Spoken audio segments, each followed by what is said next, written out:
Hi, in front of me is CUBOT X18 and today I would like to show you how you can connect this device to printer. Firstly, open settings. Now you need to scroll all the way down, tap on printing, and if you don't have any printing service installed, like I don't, you need to click on add service over here, pick one of the apps.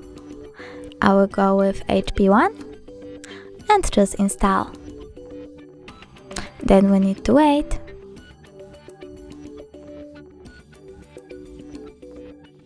Now we can go back into the same settings and tap on our service over here. Then click on the switcher if it's not already on, and as you can see, my device is searching for a printer. If it finds one, it will connect to it. Thanks so much for watching. If you enjoyed this video, don't forget to leave a like, comment and subscribe. Bye!